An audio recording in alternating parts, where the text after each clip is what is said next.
now transitioning to our final training and discussion, and the topic is digital security. So I am happy to have my colleague, Trey Hanbury, here from Hogan Lovells. Trey is a partner in Hogan's DC office. He has a wealth of experience helping clients tackle their most challenging technology, media, and telecommunications policy issues. Trey has participated in the Road to Equal Justice in the past, and he works closely with clients ranging from wireless companies to equipment manufacturers to strategic investors across all platforms. And Trey is also involved in pro bono efforts, and so I've had the pleasure of working with him in that capacity as well. Thanks, Trey, for joining us, and we will let you take it away. Well, thanks, Megan. It's great to be here. I really appreciate it. It's always fun to talk to this group, especially. And it's actually a great segue from the last presentation.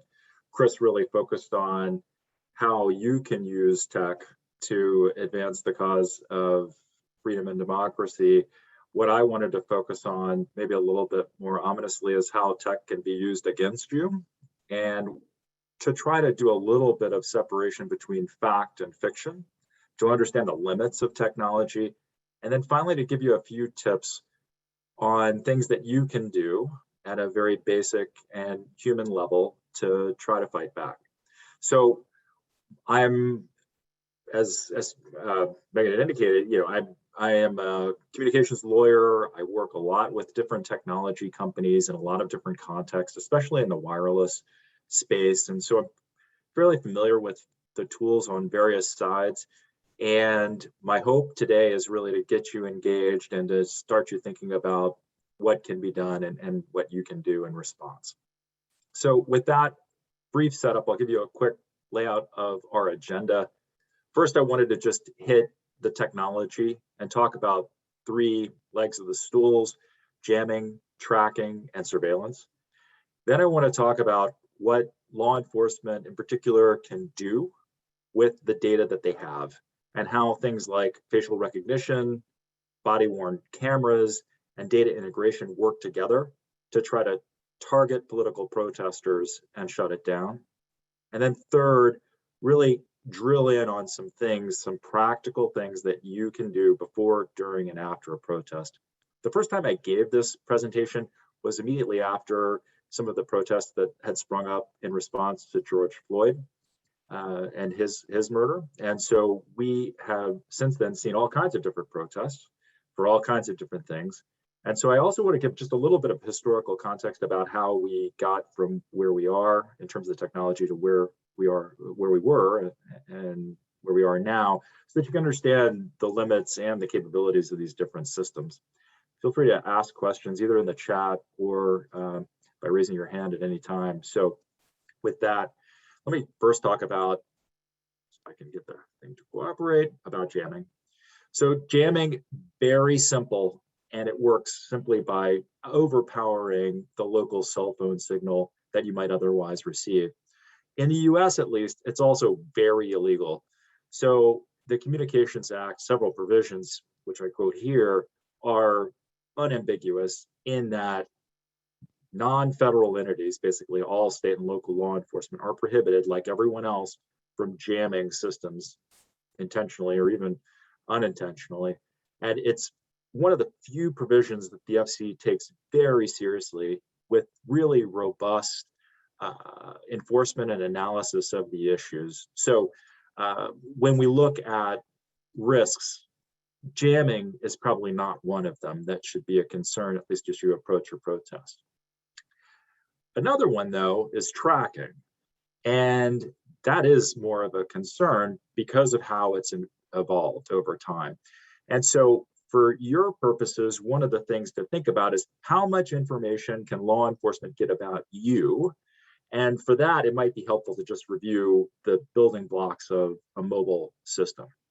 One of the first building blocks is the base station. These are the taller towers that you might see around town that focus on the connectivity back into the network. So you've got your handset on one side and you've got the cell phone tower on the other. And originally, the cell phone company might be able to just tell you that your phone or a phone is communicating with a particular base station. Now, a base station can cover various amounts of territory, but it might have a 10-mile radius. And so depending on that particular base station's footprint, you could be in an enormous amount of area or surrounding that base station. So it doesn't really tell you a lot of granular information about where you're located or even where a group of people is located. But what companies and law enforcement can do is use multiple towers to triangulate your location. So if we can get 3 or more towers, we can time the angle of the time of arrival. We can calculate that, and we can start to pinpoint your location when we have 3 or more transmitters to something between 30 meters and 1,200 meters. So pretty good if the towers are aligned correctly. Pretty bad if we don't have access to those towers, or if the calculations are bad or the signal is not what we would want it to be. But something to think about, and because that's fairly universally available in terms of triangulation. GPS these days, which was the next step above triangulation as it became incorporated into commercial handsets, is wonderful and very accurate. It's potentially accurate to 7 or 8 meters, so pretty close to where you're located, but you need to have a signal that will go to space, where you need to be able to pick it up actually from the satellite, this little beacon that is emitted from a medium Earth orbit satellite that's quite a ways away. So if you're in the basement of your grandmother's house or something, it's probably not going to pick up a GPS signal. It's a fairly faint signal. But if it does, it's going to give you a fairly accurate read of where you are. Another way that companies within the last 5-10 years have really plotted out is Wi-Fi. Companies have mapped out different Wi-Fi hotspots. Google, for instance, has a fairly robust database of where all the Wi-Fi hotspots are located and has tied them to a specific address, sometimes a specific location within a room or a building. And that type of information can also be triangulated and can give you a very accurate read. So you may not be connected to that particular hotspot, but if your phone is telling you that it's within range, those calculations can be performed and it can narrow down your location even further. And then finally, a lot of people don't know this, but your phone incorporates, or most modern smartphones anyway, incorporate a barometer, and it can be used not only to protect the phone from certain events, but also to tell you the altitude in which you're operating.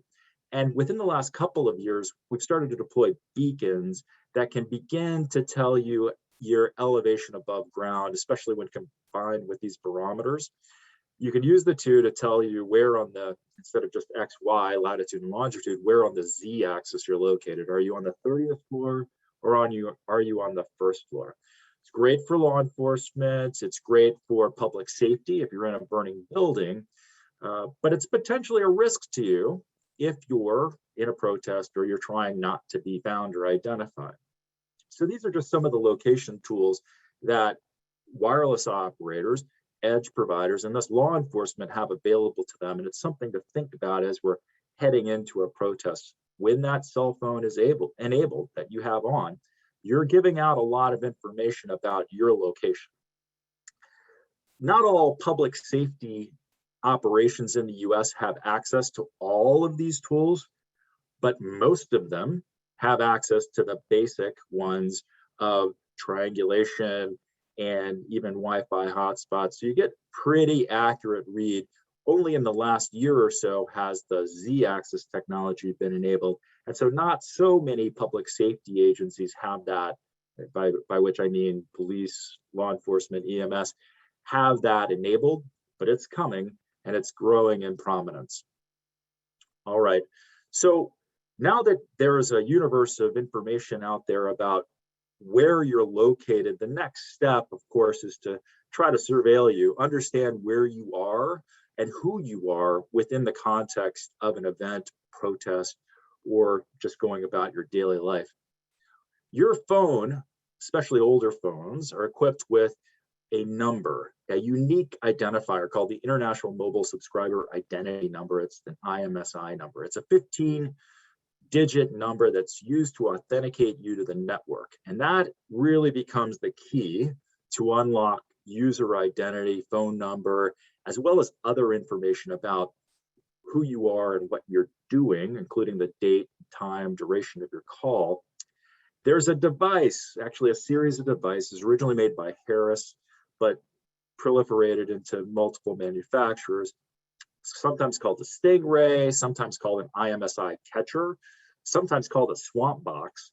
But this device essentially captures those IMSI numbers, and by putting up a more powerful base station than your closest base station. So that information goes first to the law enforcement swamp box or Stingray, and then is rerouted to the cellular provider.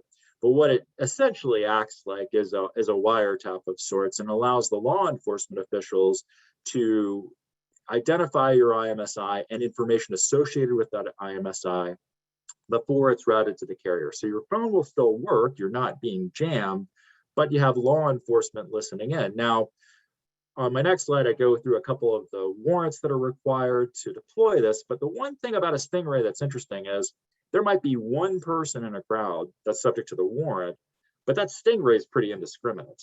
In fact, it's very indiscriminate. And it essentially routes all the traffic through that Stingray and then onto the network of the carriers that you're subscribing to. And so it picks up a lot of additional information that you may not want law enforcement to have. Now, you've probably heard a lot about 5G, that's the next generation cell phone networks.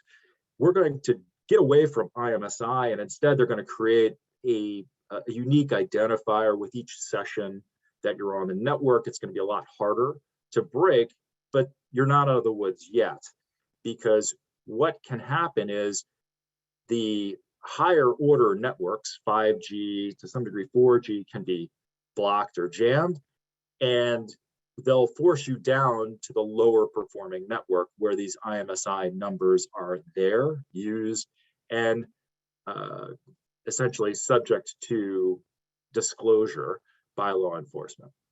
Now, I think we have a question in the chat. I want to try to be responsive as they come up. So interesting question about anyone having sued successfully. Not clear to me that it's ever worked, because what's the harm, right? And so you'd have to demonstrate some type of harm, disclosure, and law enforcement is pretty cagey about where or who has them, although we tend to think that most law enforcement agencies, or many in the United States, do, including DC, by the way, Baltimore. So there's been some press stories about their purchase of these equipment following Freedom of Information Act disclosures about their contracts with Harris Corporation and others. But they're fairly widespread, but they are pretty cagey. So the reporting is limited at best. And at least as far as I've heard, I've not seen any successful challenges, and it may just because of the limited nature of the harm. Let's go on from the IMSI. We talked briefly already about the warrants and the indiscriminate nature of these Stingray devices, but let me move on because our time is limited and talk about what can be done, particularly with respect to facial recognition. There's been a lot of information about body-worn cameras and the availability of data on the edge networks, either from Facebook or other forms of social media. And so there are a lot of somewhat stunning stats. The last best information that I have was, as of 2019, about half of all Americans are in a law enforcement facial recognition network. There are several, and the technology has gotten better and better. This is no surprise to anyone who's been following this. There's all kinds of other follow-on hazards that come from that. For example, it's just a lot easier to identify you because the technology has improved. Back in 2010, the error rate from a machine scan of a lot of different photos was 8%. And by 2018, the last year that I have information available, it was 0.3%. And the technology has only improved since that. So the technology is getting better and better in terms of picking like images out from a crowd, but there are limitations too. So photos aren't always good. You can have bad lighting. I mean, anyone who's taken a selfie or anyone who's had their picture taken by me, you will know that photography is an imperfect art. And so you get errors quite often. And interestingly, you get more false positives with minorities rather than whites, because in large part, they're running tests and they're perfecting the software with Caucasian faces and features. And so you can often get just an introduction of error that way because the software is not trained for a lot of these different tools. That too, for better or worse, is improving. And so we'll probably continue to see errors, but think about it as from a photo lineup standpoint, you can see some systemic problems creeping in even with the facial recognition software. As a lawyer, the one interesting thing for me is that just how little oversight and how inconsistent the disclosure is from community to community. San Francisco barred the use of facial recognition as a law enforcement tool. A lot of other communities are completely silent on it. In fact, most are. And so we really don't have a great image of what local law enforcement is doing, state and local law enforcement. We do know that federal databases are better. They tend to be a lot better in terms of their performance, but there are aggregators, there are services, we'll get into a few of those later, that are making their services available to local law enforcement and really pushing the technology down to more and more granular forms of local law enforcement, the ones who are most likely to respond to you if you're in a protest. Because all odds are the number of protests where you have a federal response are going to be quite limited. And so the first line of defense is increasingly turning to tools like facial recognition to identify who's actually participating in the protest if there's a issue that arises in terms of resistance to authority or otherwise. So with that, let me go on to the next slide. Talk a little bit about body-worn cameras. I find this stuff really fascinating. It just because the original idea with body-worn cameras was really to promote police accountability. If we give every police officer a body-worn camera, then they're going to be more objective, they'll be more disciplined, they're going to take more care in how they interact with the public. And so from 2010 on, we saw this incredible proliferation of body-worn cameras, often through federally funded programs that made it a priority to push these out to local law enforcement. Now, what's fascinating is the facial recognition software was developing at the same time. And so police have increasingly turned to body-worn cameras, less as a tool for officer accountability and more as a tool for tracking back bad actors, using them in combination with facial recognition software to identify suspects or potentially pick protesters, out of a lineup of people that they want to talk further with. So a couple of big picture issues with body-worn cameras. There is the issue of anonymity. There's the issue of minority recognition. There's the cost issue. Not all law enforcement agencies can even afford it. And we're increasingly seeing limits imposed. Like I mentioned, San Francisco earlier, Oregon's recently passed a law, but by and large, it's a void. And so there's not a lot of guidance that's out there in terms of best practices or what law enforcement should do. So it's an important tool. And there have been some regulatory efforts proposed, but these have really not gone much beyond the law journal stage of being adopted. So that's a little horrifying maybe, or great if you're a law enforcement officer potentially, but what are you going to do with it? It's sort of like our last speaker was talking about having great information from your stakeholders, but no way to really actualize it, to put it into operation. And so data integration is really the next great frontier of where all this is headed, especially for law enforcement and how they're going to use it to target protests that they don't want to see happen. So data integration, what is it? Um, the, the key here is that it's not confined to any one source. It could be body-worn cameras, but it could also include consumer background reports, just basic biographical information. It can include a background check information. It could include your credit report, credit card transactions and balances. It could include that cell phone location data that we mentioned earlier, anything that an IMSI catcher picks up. Now, all of these things are apples and oranges. They're all in different databases and systems and servers, and often have had these silos built up around them that effectively make them of limited utility for law enforcement. But guess what? Those silos are being broken down and being reordered, much like we saw the transition from the old search engines like Alta Vista or Ask Jeeves, if anyone's ever heard of that, or Lycos or Hotbot or some of these others. I remember all those things, and they were not bad. You could potentially find what you're looking for if you knew the right question to ask and if you were searching in the right place.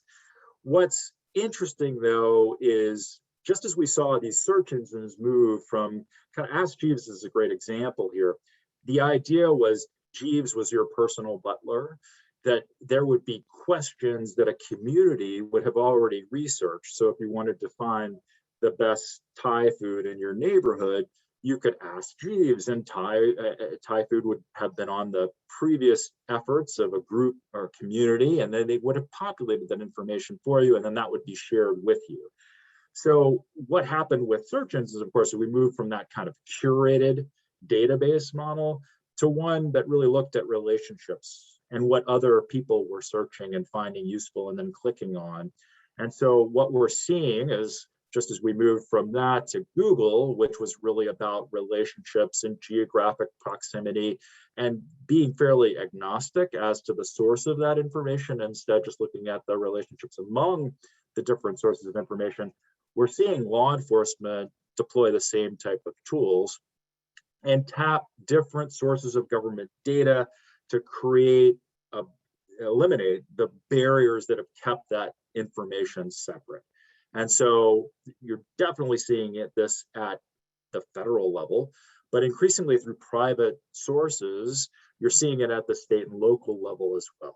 And one of the leading companies for aggregating databases across different platforms is a company called Palantir. And the idea is they try to create those logical relationships among different types of data. So they map meaningfully defined objects, people, places, things, events, and then understand the relationships that bind them. Now, at the national level, this is one of the ways, maybe the way, that they were actually able to track Osama bin Laden, because they were able to find discrete, isolated bits of data, combine those in a logical relationship to tie one person to another person, a person to a car, that car to another person, to their home, to a crime scene, to an event or a location, a hiding spot in his case. And that is a very powerful tool. The Palantir data is very extensive. It includes access potentially to warrants, arrests, dispatch information, witness interviews, DMV information, automated license plate reading data, toll booth, traffic cams, all of which can be then logically searched like you would in a Google search engine, so that you can search by name, but also by race, gender, tattoos, gang affiliation. Any little bit of information that might have been picked up along the way can then be searched. And so we know this because some of the LAPD training manuals have included these types of relationship searches on the Palantir database for training purposes. And the nice thing about it, or the horrifying thing, is it has a really user-friendly graphical interface that allows you to map the locations of different types of events and activities. And you can see how this would be very useful for law enforcement if you were, say, targeting drug trafficking in a particular area. But it's also a potentially powerful tool against you if you're in a protest, because these relationship databases can be used to track who you are in relation to other people who you're trying to ally yourselves with. Palantir is a private company. It is global in ambition and quite sophisticated in scope. And so Their sales are not limited to the United States or limited to federal officers, but rather really available to anyone who's willing to pay for the service.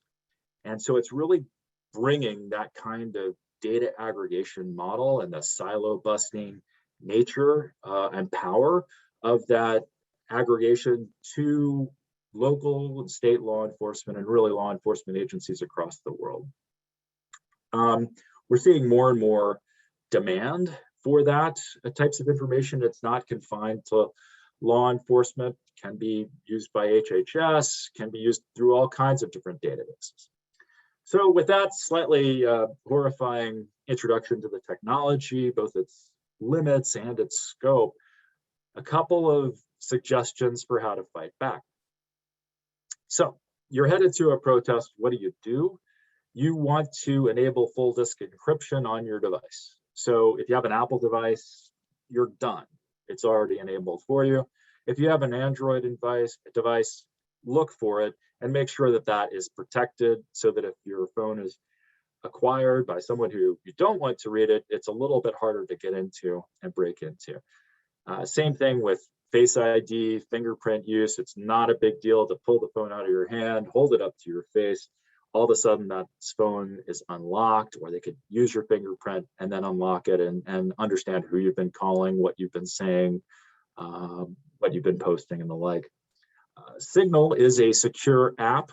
It may have been mentioned in some of your prior presentations. It's one of many, but it does use end-to-end encryption over messaging with very limited metadata stored. So it's quite useful if you want to secure your communications. Another thing that you might want to do is turn off all your notifications, because again, if your phone is taken, a lot of times those notifications will pop up above your lock screen.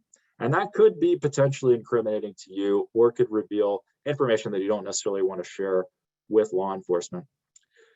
Another tip, back up your data. That phone, if it's captured, if it's lost, it could contain important information. It could be potentially used against you, but you may also need it in the future. And by backing up that data through iCloud or some other service, at least you'll have access to what you used prior to that protest. This other one's really important. It's also super easy, and you're going to not want to do it. But if you enable airplane mode, you don't have to worry about stingrays. You don't have to worry about intercepts. You can still use your phone to capture images of a protest or to record them, but you're not nearly as vulnerable because you're not connected to the larger network. So it's a powerful but potentially limiting tool. Another option, of course, at least in the United States, is to use the prepaid phone. That information, there are states that require an ID to be submitted with the purchase of a prepaid phone. Many do not, however. And so that's a great anonymous tool that you can use to preserve your anonymity in protest. All right, so you're getting ready to go to the protest. What can you do? Well, one is walk, don't drive. There are these license plate readers. They can identify where you're going or associate you back. Another is just simply wear nondescript clothing. If you wear the Viking horns and decide to paint your chest, you're going to stand out in a crowd. It's going to be a lot easier to find you. You can also cover your identifying features with sunglasses and masks. These are very simple, as I said, but they are very effective. And you could potentially use other measures. There are available on Amazon and elsewhere facial recognition blocking glasses. They essentially reflect back the images from cameras that might be pointed in your direction. They're cheap, they do work, and they're going to make it a lot harder to identify you just by obscuring your features. There are also available these little sprays that are supposed to be able to spray on your license plate to obscure that information from automated license plate readers at toll booths and the like. They don't work. I wouldn't waste your time on them. They're panned across the board. So the glasses or just these other precautionary measures are a much better way to spend your time and energy. After a protest, what do? Use some good internet hygiene. use a strong password, change it often or change it regularly, enable two-factor authentication, don't fall for phishing attacks. Hey, I'm your long lost friend. Can you open this attachment and tell me what it's all about? Don't fall for it. Use antivirus software. These are none of the things that you've not heard before. Couple of other pointers. If you're posting images from the protest, it will come with a GPS information about your location, potentially information about you in the metadata. And so before you post, scrub that metadata to make sure it's no longer including the time, the date, location, or your identity before you post it, or use a service that when you post, that information is scrubbed. The former is better than the latter. Finally, use that end-to-end encryption when you're talking amongst yourselves after a protest. If you've got a more secure connection like Signal or other services, it's going to be less vulnerable to law enforcement intercept and surveillance. So I know we've only got a few minutes left, but hopefully you've got a better sense of the technology, some ideas about countermeasures, and some of the limits to what you can get anonymized. And the larger task, I think, for everyone here is to create some ethical frameworks for what law enforcement can and cannot do. We don't have that yet, and it's not clear when or where it's going to come from. But creating the groundwork now is really important. And in the meantime, hopefully these tips and tricks can preserve your anonymity in this protest era. So with that, I will stand by for questions. I think we might have had a few things in the chat, but maybe you have a few of your own, Megan.